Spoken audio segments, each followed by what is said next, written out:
Assalamualaikum warahmatullahi wabarakatuh. Alhamdulillah wassalatu wassalamu ala Rasulillah wa ala alihi wa sahbihi wa man walah wa ba'du. Jamaah sekalian rahimakumullah, pagi hari ini kita akan belajar tentang manajemen atau bagaimana kita mengelola hidup ini. Jadi hidup ini harus kita kelola. Selama kita hidup harus kita kelola. Kalau dibiarkan saja, maka hidup ini tidak jelas. Maka hidup yang terkelola berarti hidupnya jelas. Itu dulu. Oke, baik. Kita lihat. Yang pertama di surat 59. Nanti silahkan dibaca surat 59 Al-Hasyr. Ya ayyuhalladzina amanu taqullah wal tanzur nafsum ma qaddamat lighad. Wahai orang-orang yang beriman, bertakwalah kepada Allah dan hendaklah setiap kalian memikirkan, merencanakan apa yang akan dibawa besok. Apa yang akan dilakukan besok, apa yang harus dipertanggungjawabkan besok. Ini berkaitan dengan visi. Tolong camkan. Berkaitan dengan visi, yaitu cita-cita kampung akhirat. Jadi kita semua harus berpikir tentang bahwa setelah hidup di dunia ini, kita akan hidup di kampung akhirat. Itu rencananya bukan nanti. Bukan baru nanti direncanakan, yang penting pokoknya terserahlah kita sambung kampung akhirat, entah mau apa yang terjadi terserahlah. Nggak begitu. Dari sekarang sudah direncanakan. Itu satu. Oke. Jadi hari ini kita mau bicara tentang mengelola hidup. Kalau gitu, rencana, visi, segala macam ini adalah bagian dari cara mengelola hidup. Oke. Yang kedua di surat Al-Maidah ayat 35 di sini disebutkan. Ya ayyuhalladzina amanu taqullah wabtaghu ilaihil wasilah wajahidu fi sabilihi la'allakum tuflihun. Wahai orang-orang yang beriman, bertakwalah kepada Allah dan hendaklah kalian menggunakan wasilah. Menggunakan wasilah. Wasilah itu adalah sarana. Pakailah sarana ini. Dunia ini seluruhnya sarana. Ini saya pakai mic sarana. Ini kalau lagi pilek ini, kemudian aku tidak pakai mic, tambah tidak jelas. Gitu. Maka karena pakai mic jadi jelas. Ini wasilah namanya. Ini sarana. Oke. Jadi semua di dunia ini kita jadikan sebagai sarana untuk kita menuju kehidupan tadi, akhirat. Oke. Ya. Kemudian selain sarana, menggunakan sarana, wajahidu fi sabilihi. Harus sungguh-sungguh. Jadi tidak bisa cuman sekedar punya rencana, pakai sarana, tapi main-main, tapi tidak sungguh-sungguh. Jadi kita mesti bersungguh-sungguh dalam kehidupan ini. Maka disebutkan dengan wajahidu fi sabilihi. Baik. Jadi pagi ini sekali lagi kita akan belajar tentang bagaimana mengelola hidup. Oke. Kita ini semuanya, kita semua ini yang hadir di sini ini adalah orang-orang yang tidak memiliki ilmu yang cukup untuk mengelola hidup dengan baik. Karena itu kita mesti mencontoh. Jadi untuk mengelola hidup kita harus mencontoh. Siapa yang bisa dicontoh? Orang yang hidupnya berhasil. Orang yang hidupnya berhasil. Oke. Misalnya begini. Di lingkungan kita ada orang yang berhasil. Kita contoh dia.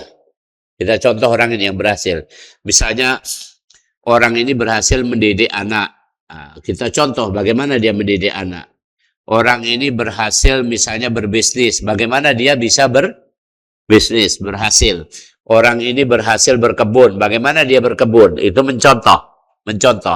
Nah, Orang yang berhasil ini juga nyontoh dia. Nyontoh pada orang sebelumnya. Orang sebelumnya. Nah, yang paling pangkal untuk dicontoh, yang paling awal untuk dicontoh, layak untuk dicontoh, itu adalah Rasulullah Muhammad Sallallahu Alaihi Wasallam. Maka itu dalilnya ada di dua tempat. Yang pertama di surat 33.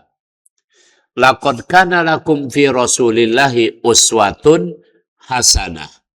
Ya, sungguh ada teladan contoh yang bagus, yaitu uswah pada diri Rasulullah Muhammad Sallallahu Alaihi Wasallam. Uswah ini apa? Uswah adalah teladan akhlak. Jadi kita kalau disebut uswah berarti kita mencontoh akhlak Nabi. Apa akhlak Nabi? Contoh, kata Rasulullah, fakul khairon auliyasmud. Itu contoh Nabi kita berarti. Ngomonglah yang baik-baik saja atau diam. Ini mencontoh Nabi. Sekarang ada enggak di antara kita ngomong baik enggak pacak, tapi diam juga ngomong terus ya. Jadi kalau ngomong baik enggak pacak berarti ngomongnya bagus atau jelek? Jelek. Maka ini tidak mencontoh Nabi. Kalau mencontoh Nabi, kata Nabi, omonglah yang baik atau diam. Maksudnya, kalau tidak bisa ngomong baik, lebih baik diam. Itu ceritanya. Itu akhlak namanya. Kemudian, akhlak yang lain lagi. Contoh, bagaimana Nabi ya memperlakukan istrinya, bagaimana Nabi memperlakukan anak-anaknya. Itu kita contoh berlaku. Bagaimana Nabi membimbing umatnya, bagaimana Nabi berdagang, itu semua akhlak. Itu semua akhlak. Itu namanya bahasa Al-Quran uswah. Yang kedua, di surat nomor 6, surat Al-An'am. Fabihuda humuqtadih. Fabihuda humuqtadih. Yaitu kudwah. Ya, iqtadih di situ artinya mencontoh, mengikuti. Bahasa Arabnya kudwah. Kalau tadi uswah, sekarang kudwah. Kalau uswah itu perilaku. Kalau kudwah itu manajemen. Nah, manajemen, pengelolaan.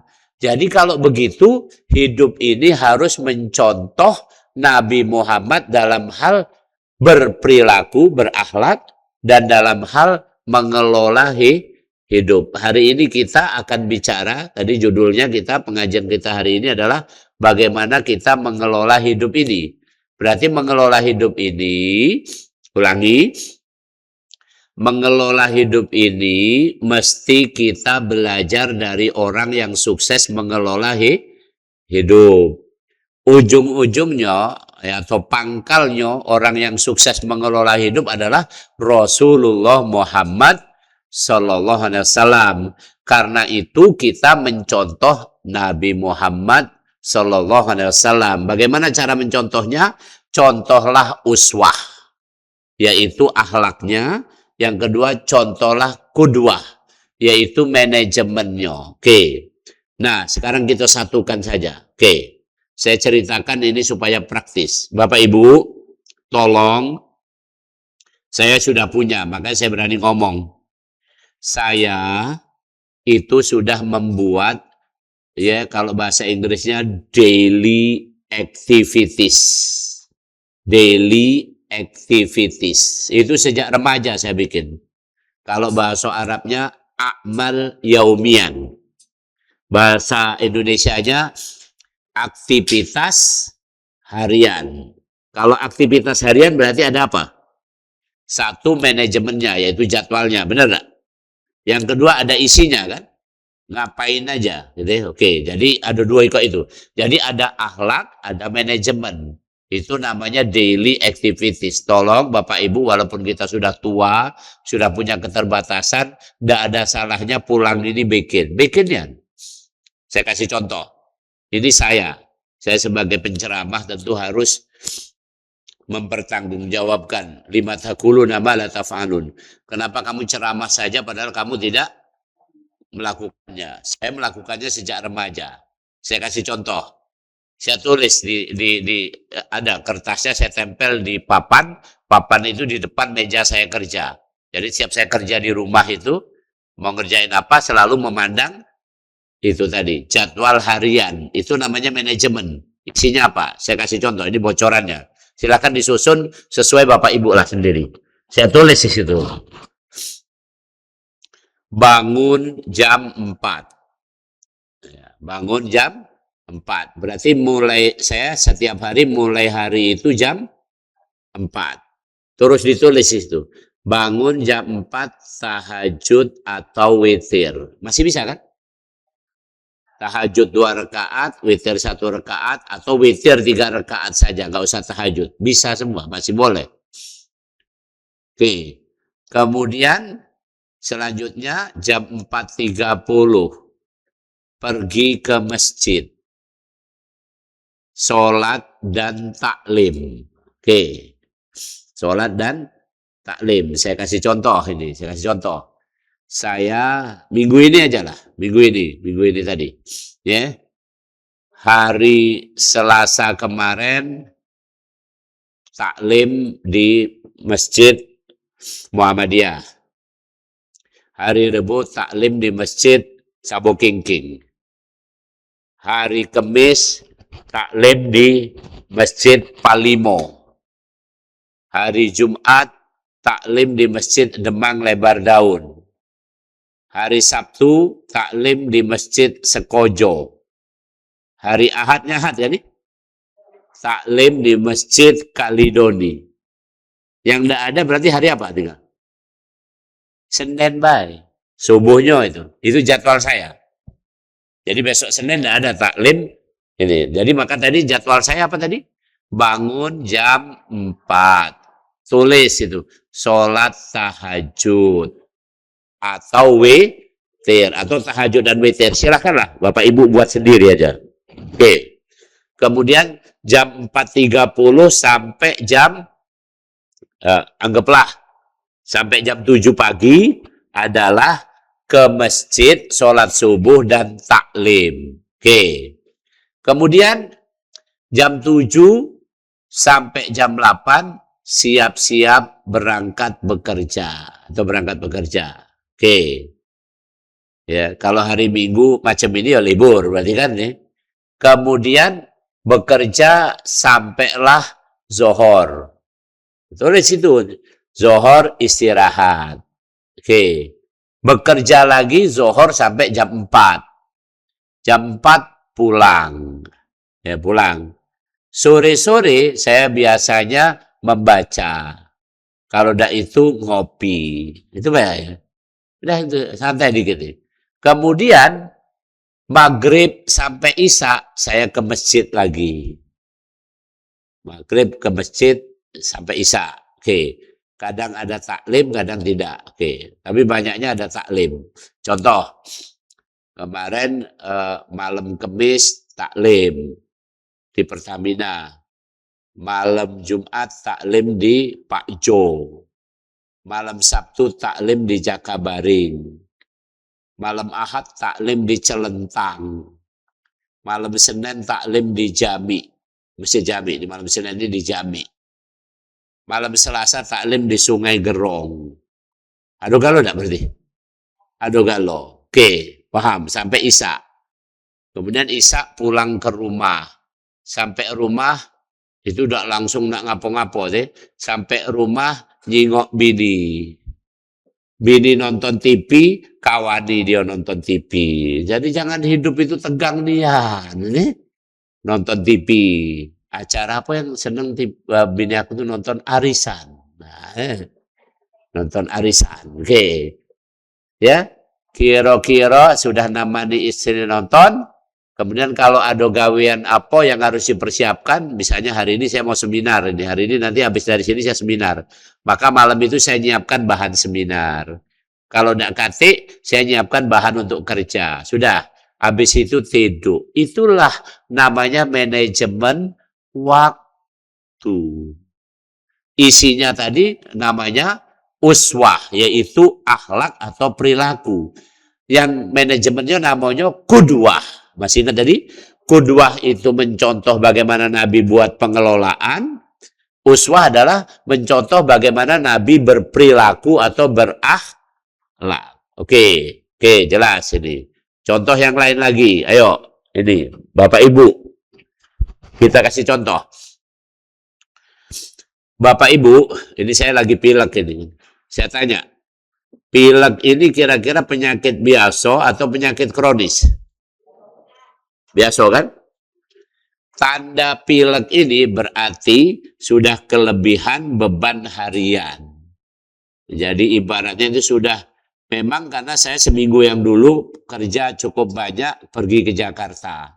Terus pulang ke Palembang, rupanya banyak dia juga gawean. Sampai akhirnya ngedur mak ini. Nah, tadi malam mulailah bersin-bersin. Dan pagi ini karena sudah janji, saya tetap datang ke sini. Walaupun sambil ngelap-ngelap ingus. Ini, perhatikan pelan-pelan ini. Ini berarti kemampuan kita. Maka kita jangan, bahasa Palembangnya, keia-iaan. Dalam berperilaku dan dalam mengelola hidup ini adalah la yukallifullahu nafsan illa wus'aha. Mana kita yang punya potensi dan mana kita yang punya sarana. Jadi potensi dan sarana itu yang penting. Contoh, nih, Bapak Ibu tidak punya potensi ceramah. Kalau memaksakan ceramah, mana kira-kira? Kelebu enggak sih? Kelebu. Oke. Bapak Ibu punya potensi ceramah, tapi tidak punya sarana. Tidak bisa datang. Sepeda kate, ongkos kate. Ini mana kira-kira? Nah, maka dua itu harus ada. Jadi sesuaikan saja hidup ini. Tidak usah rumit-rumit. Contoh, kata Rasulullah, kalau kamu tidak punya apa-apa, masih bisa sedekah enggak? Apa? Senyum. Kalau sudah ngomong senyum juga tidak punya, aku tidak tahu. Ya. Berarti kalau senyum sudah tidak punya juga, aku rasa lah para kandang kawat sana. Nah. Ya, paham tidak? Jadi, ulangi. Jadi begitulah dalam agama ini, maka disebutkan malakum fiddini min haraj. Jadi tidak ada yang berat menjadi orang Islam ini.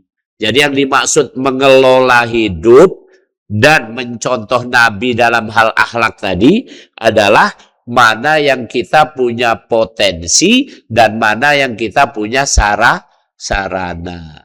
Kira-kira begitu, itu saja. Jadi nggak usah payah-payah. Maka di Al-Quran tadi dikatakan wabtaghu ilaihil wasilah. Maka kamu harus menggunakan sarana yang kamu ado.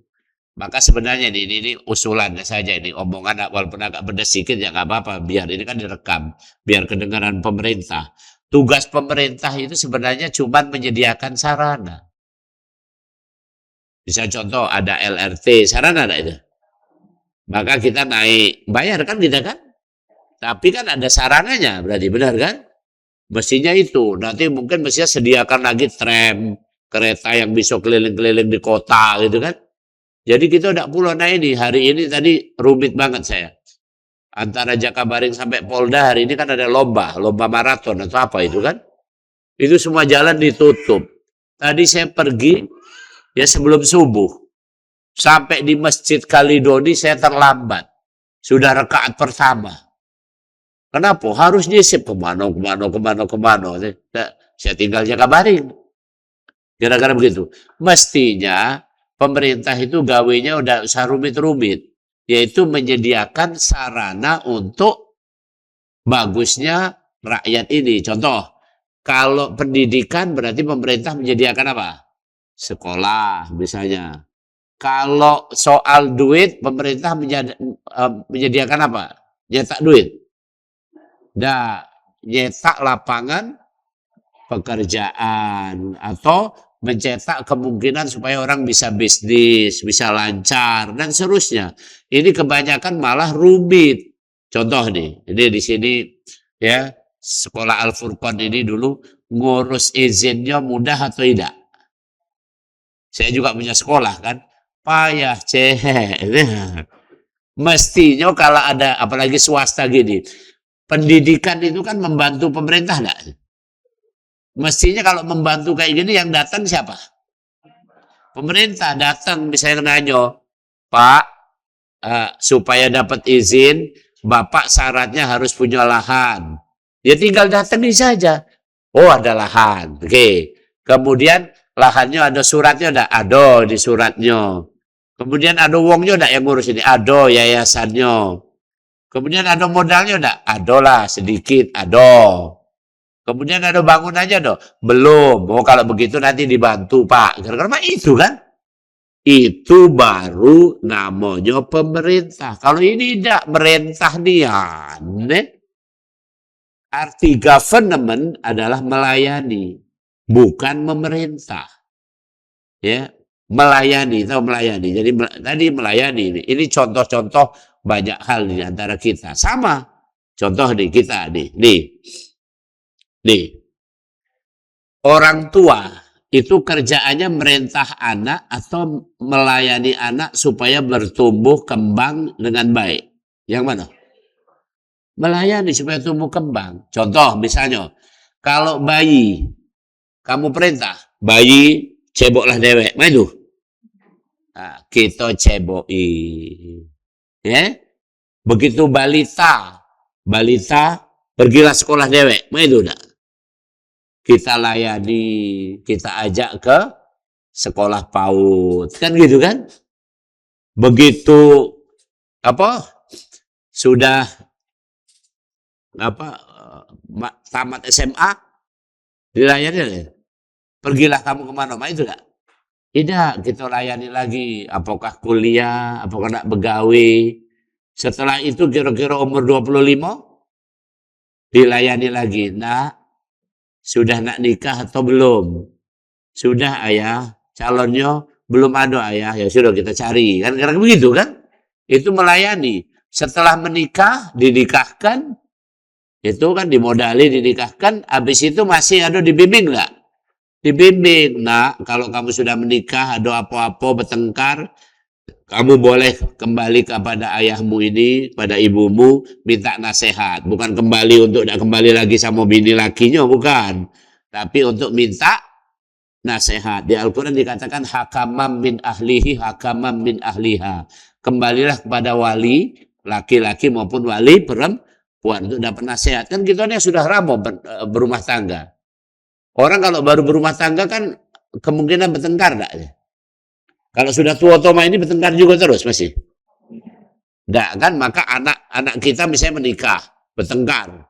Itu jangan langsung terus cerai, terus apa. Harus datang lagi ke kita, nanya, ayah, ibu, kami ini bertengkar. Mak mano gitu. Nah, kita jawab. Dulu ayah sama ibu waktu habis baru menikah, sama dengan kalian. Bertengkar seperti minum obat. Sehari 3 kali. Nah, lama-lama setelah 2 tahun menikah berkurang.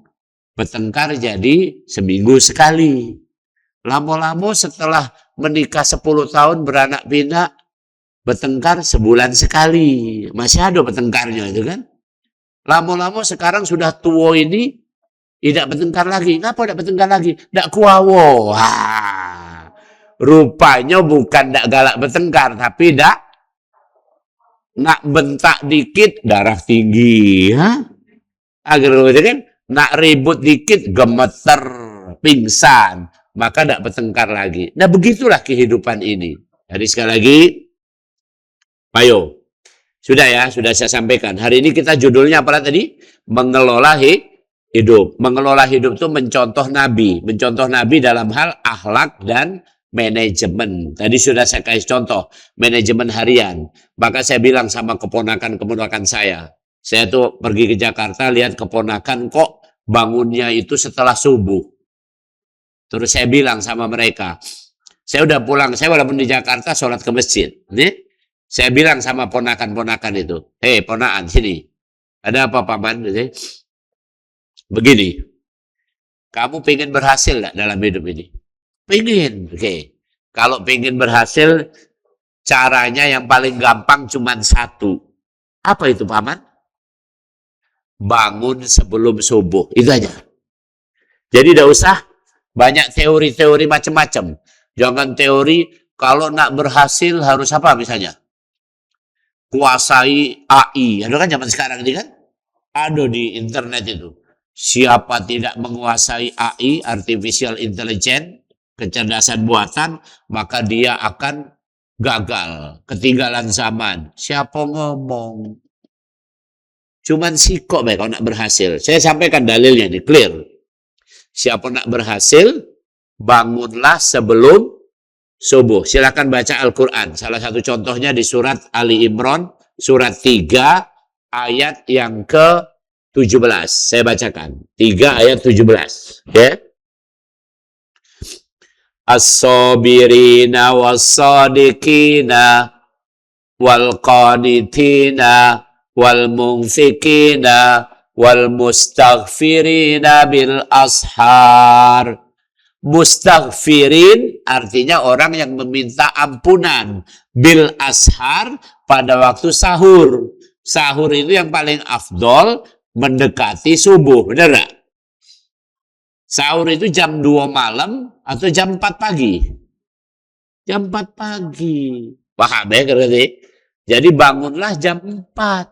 Itu masuk bab mustaghfirina. Sebelum mustaghfirina, tadi ada. 1, as-sabirina. Jadi orang-orang yang bangun sebelum subuh, itu adalah punya kepribadian sabar. Sabar. Coba. Kita ini pengajian sama saya sudah berapa lama nih? Sudah berapa tahun? Apa kita ini pore? Misalnya saya pore atau Bapak Ibu yang pore. Sudahlah, tidak usah pengajian lagi. Ya, tidak sabar. Sabar saja pengajian. Ini pun saya sabar. Kenapa saya ulang-ulang kalimatnya ini? Karena aku jingok kamu itu kata kantuk-kantuk. Jadi tidak masuk. Yang kedua, aku ulang-ulang ini, pecah mah ini. Tapi begitu keluar nanti, lupa. Kan begitu. Paham ya? Ulangi. Jadi ya, as-sabirina. Kemudian, was-sadiqina. Jujur. Jadi orang yang bangun pagi, orang yang bangun sebelum subuh itu adalah orang yang sabar, orang yang jujur. Kemudian, wal-qanitina. Orang yang taat.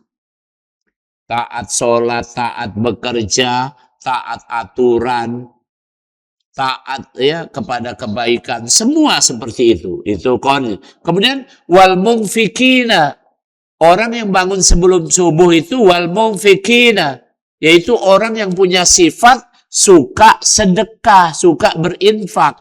Kalau suka berinfak ada kelebihan harta atau tidak?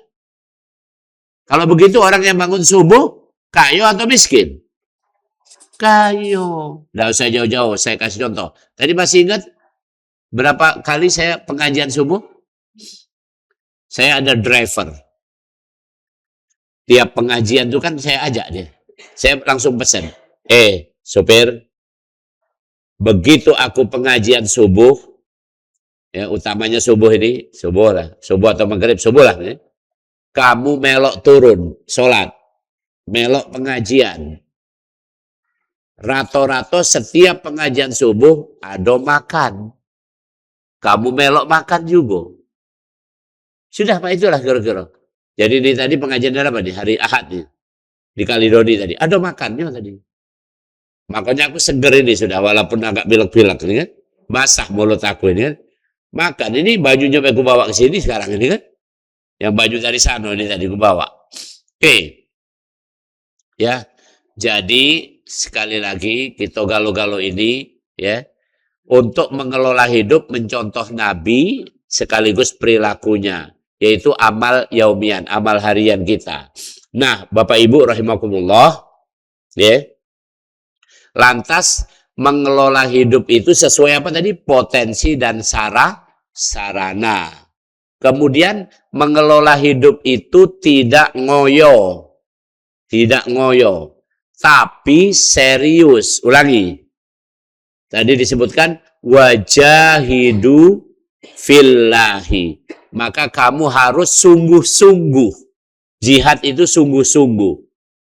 Ya, sungguh-sungguh bukan berarti pecah serius nian. Itu tadi saya ngomong. Kalau ada pengajian kan kelihatan lihat ustadznya Pak sungguh-sungguh melotot gini. Tapi sebenarnya bayangkan apa itu? apalah dapat ini, kapanlah ini. Jadi tidak tahu pengajian tadi apa. Jadi yang dimaksud sungguh-sungguh itu betul-betul tadi ada aturan. Saya kasih contoh, ini resep bagus sih. Bapak Ibu, kalau mau sukses dalam belajar, tadi kalau mau sukses dalam hidup, sarannya bangun apa tadi? Sebelum subuh. Kalau mau sukses dalam belajar itu adalah setelah belajar, ini senianan. Ini baik ilmu psikologi, ilmu pendidikan, ilmu agama sama. Setelah belajar begini, pulang ke rumah, diulang lagi. Kalau dulu saya dilatih oleh guru-guru saya, tuliskan lagi apa yang diceramahkan tadi. Jadi bisa contoh, pulang ke rumah ini dituliskan. Ya, mengelola hidup. Mengelola hidup itu. Dalilnya di Al-Quran surat 59. Wal tangdur nafsum maqaddamat lihot. Apa yang akan kamu bawa untuk hari akhirat. Yang kedua, wabtahu ilaihil wasilah. Kamu harus punya sarana dan punya rencana. Harga gitu, oke, buat. Itu diulang lagi di rumah. Bila perlu dituliskan. Nah, sudah habis itu tutup. Nanti itu akan ingat, akan lekat. Kapanpun kita recalling, memanggil kembali akan mudah. Ini kan kadang-kadang pengajian baik. Habis itu balik-balik. Ya, tapi masih lumayan. Pasti ada ingat, tapi sedikit-sedikit. Yang tidak ingat yang mana? Tidak pengajian. Ya, tidak pengajian tidak akan mungkin. Jadi ulangi. Mengelola hidup itu bahasa Palembangnya beguyur. Jangan serakah. Jangan mau semuanya dilakukan. Contoh, Bapak Ibu, saya tanya. Di antara Bapak Ibu ini sini, siapa yang khatam Quran sebulan sekali rutin? Rutin. Ini bukan saya ngomong Ramadan khatam. Rutin. Tidak kan? Kira-kira begitu. Jadi jangan terlalu kayak mau ini segala macam itu. Oke. Yang kedua, siapa di antara Bapak Ibu ini, semua kita ini, mana yang ya sholat tahajud atau sholat duha setidak-tidaknya seminggu sekali. Kan itu aja. Atau kalau mau kencengan, seminggu 3 kali. Rupanya tidak juga. Kan kira-kira begitu. Jadi intinya bukan apa-apa. Maka saya kasih tahu. Beramal itu ada namanya dalam fikih aulawiyat.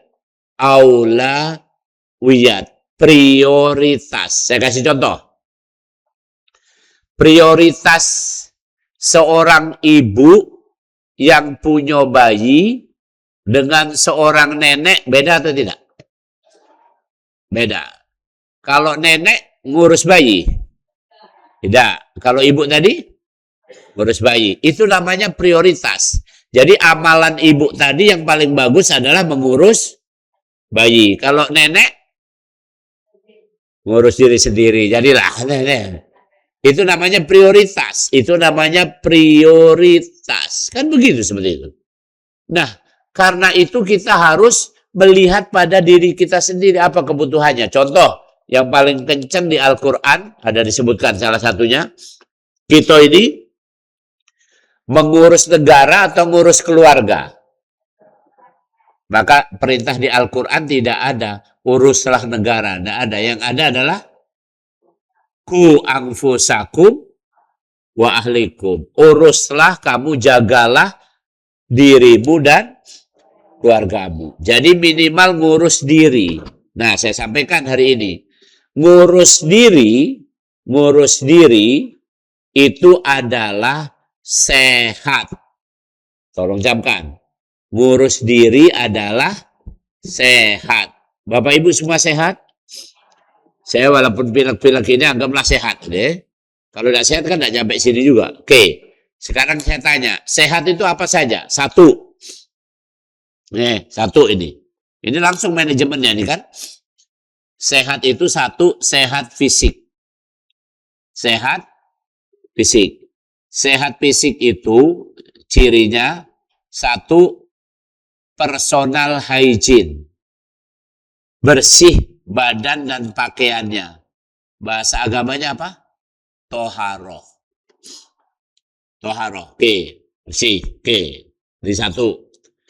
Yang kedua, yang utama saja, ini baru fisik. Makan. Kemarin sudah makan belum? Makan. Sudah itu Pak ya, jangan hanya makannya apa. Makan pokoknya dulu. Oke. Karena ini untuk sehat badan. Yang ketiga, gerak. Tadi dimulai jam berapa tadi gerak tadi? Jam 4. Oke, gerak. Ya. Jadi ulangi. Bersih, makan, gerak. Itulah sehat badan.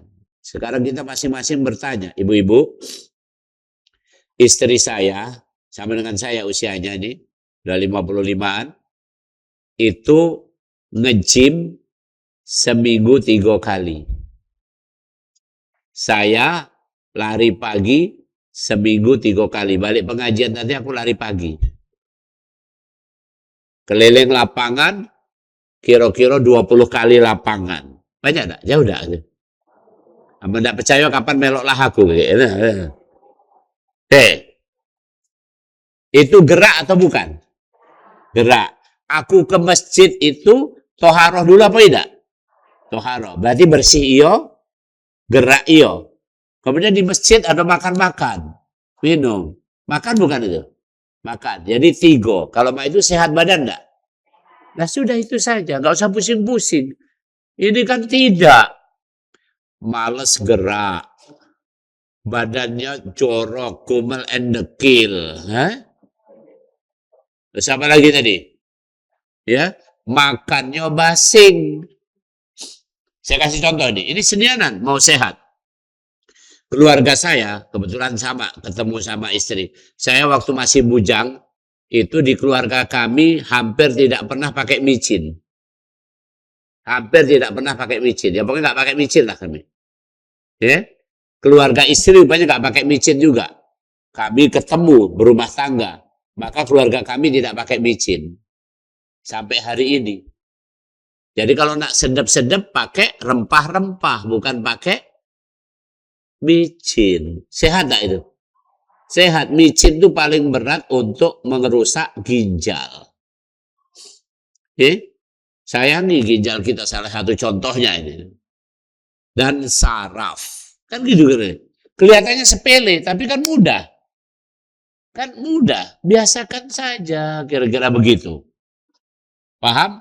Begitu. Jadi mengelola hidup itu tidak usah, jangan yang rumit-rumit kira-kira. Makan yang sederhana saja. Jadilah. Ya. Jadi dibumbui yang bagus. Pakai rempah-rempah ya. Mbek kunyit, mbek apa jadi. Kira-kira begitu. Oke. Nah. Kemudian lagi mengelola hidup tadi ya. Tadi itu fisik. Yang kedua. Mengelola hidup itu kelolalah akal. Sederhana saja. Akal ini dikelola dengan ilmu. Jadi harus sudah, Bapak Ibu sekarang hadir ini belajar apa bukan nih? Ya sudah, ini berarti mengelola akal. Jadi ilmunya ada, akal dikelola. Jadi badan tadi sudah dikelola, akal sudah dikelola. Yang ketiga, sholat, baca Quran, zikir, doa. Itu mengelola hati. Dikelola enggak hati ini? Dikelola, ya sudah. Sampai Al-Quran mengatakan, ala bidzikrillahi tatma'innul qulub. Ingatlah, hanya dengan zikir hati akan tenang, terkelola. Jadi jangan sepelekan. Jadi jangan cuman badannya bersih. Ya, kemudian apalagi tadi? Makannya bagus. Kemudian apalagi tadi? Geraknya bagus. Ya olahraga, nge-gym segala macam bagus. Tapi tidak pernah taklim. Apa akalnya gara-gara? Itu satu. Oke. Ya badannya bagus, tadi gerak saja bagus. Taklim juga, tapi atau belajar juga, tapi ya tidak pernah baca Quran. Ya, jarang-jarang sholat. Mana kira-kira? Tidak tepat juga mengelola itu. Ya, selanjutnya. Baru kata Allah, Wa ma khalaqtul jinna wal insa illa liya'budun. Ma uridu minhum min rizqi wa ma uridu ayyut'imun. Innallaha war-razzaqu dzul quwwatil matin. Maka jadikan semua gerak badan kamu, gerak akal kamu, dan gerak hati kamu, jadikan ibadah. Selebihnya rezeki akan diberi oleh Allah. Contoh, gerak badan tadi. Badan bergerak ke pasar. Artinya ngapain itu? Berdagang. Belanja atau dagang. Bergerak ke kebun. Artinya ngapain itu? Berkebun. Bergerak ke kantor. Artinya begawi. Kan mah itu. Nanti setelah bergerak itu, rezekinya yang ngasih adalah Allah. Sudah itu baik. Ini bergerak idak nak dapat rezeki. Namanya apa? Bergerak idak tapi nak dapat rezeki. Namanya apa? Ngayal. Pernah dengar tak? Andaikan aku kaya raya. Andaikan. Ngayal. Alangkah lemaknya makan pempek. Wih, cukonya. Wih, main ini. Kapan dia rogo-rogo? Katik duit. Mana nak makan pempek. Tapi kalau ada begawe, ada bayar rezeki, ada berkebun, ada tak rezeki? Saya pernah itu mengobati pasien. Pasien datang, saya suntik aja udah. Terus dia nanya, dokter, berapa dokter bayar? Waktu itu masih murah kan, zaman-zaman tahun 90-an, belum tahun 2000. 90-an akhir lah. Aku bilang, 25.000. Apa jawaban orang ini? Murah nian itu. Tidak lebih apa? Nggak itu dia ngomongnya. Karena dia metukan duit. Bahasa Palembang ini, setebek. Hasil jualan kaul. Kopi. Baru jualan kopi. Duitnya setebek. Mangko-mangko berobat cuma 25.000, dikit nian. Kalau itu ada guyonnya. Kalau itu dokter suntik sikok lagi beh. Nambah supaya itu. Begitu. Jadi intinya terpenting kita ini jadikan dalam hidup ini, kelola hidup ini, semua pengelolaan hidup ini dijadikan ibadah. Tolong camkan tadi. Mau badan bersih, toharoh itu ibadah. Mau makan itu juga mau bergerak itu ngaji ibadah, zikir ibadah. Nah, selebihnya hidup dan rezeki kita ditanggung oleh Allah. Itulah Bapak Ibu, hari ini kita sudah sampai situ, sudah saya sampaikan bagaimana kita mengelola hidup. Tadi sudah saya ajari, tolong ini PR. Balik ke rumah ini apa PR-nya tadi? Buat apa tadi? Aktivitas saya kan banyak lupa. Ada yang ngomong aktivitas saya ada apa ya tadi apa? Padahal barulah pengajian ini kan. Itulah manusia. Itulah dimaklumi. Yusammal insan li'annahu yansa. Dinamakan insan karena galak lupa. Wah, kalau tidak lupa bukan insan. Maka kalau kamu ngomong aku hanyalah insan biasa. Iyalah cek. Nah insan apa lagi kamu kan? Galak lupa memang itu. Jadi tolong pulang ke rumah ini buatlah jadwal itu tadi dan itu di print. Serius, jadi di print nian tempel. Kalaupun tidak di print, tidak punya komputer, tulis tangan, nggak ada masalah. Ambil kertas, tulis tangan. Kalau tidak punya kertas, cari kardus bekas. Tulis di kardus itu tempel. Kalau tidak katik juga pergi ke Jakabari, kunjuk kertas kamu. Nah, demikian mudah-mudahan bermanfaat untuk kita. Kalau a'udzubillahi minasyaitonirrajim. Bismillahirrahmanirrahim. Alhamdulillahirabbil alamin. Hamdan syakirin hamdan na'imin hamdan yang yukafi mazida ya rabbana lakal hamdu wa lakal syukru kama yanbaghi li jalali wajhikal karim wa 'azimi sultanik. Allahumma salli ala sayyidina Muhammadin wa ala alihi wa sahbihi ajma'in wat tabi'in wat tabi'it tabi'in wa man tabi'ahum bi ihsanin ila yaumiddin wa 'alaina ma hum bi rahmatika ya arhamar rahimin. Rabbana auzi'na an nashkura ni'mataka allati an'amta 'alaina wa 'ala walidina wa an na'mala salihan tarda wa aslih lana dzurriyyatina inna tubna ilaika wa inna minal muslimin. Ya Allah, ajari kami agar pandai bersyukur atas segala nikmat yang Kau curahkan kepada kami dan kepada kedua orang tua kami. Wahai Allah, jadikanlah amalan kami amalan soleh yang Engkau terima. Perbaikilah generasi anak cucu kami, ya Allah. Kami benar-benar bertobat dan pasrah hanya kepadamu. Wa sallallahu ala sayyidina Muhammad nabil ummi wa ala alihi wa sahbihi wa baraka wa sallam. Subhana rabbika rabbil izzati amma yasifun. Wa salamun alal mursalin walhamdulillahi rabbil alamin. Assalamualaikum warahmatullahi wabarakatuh.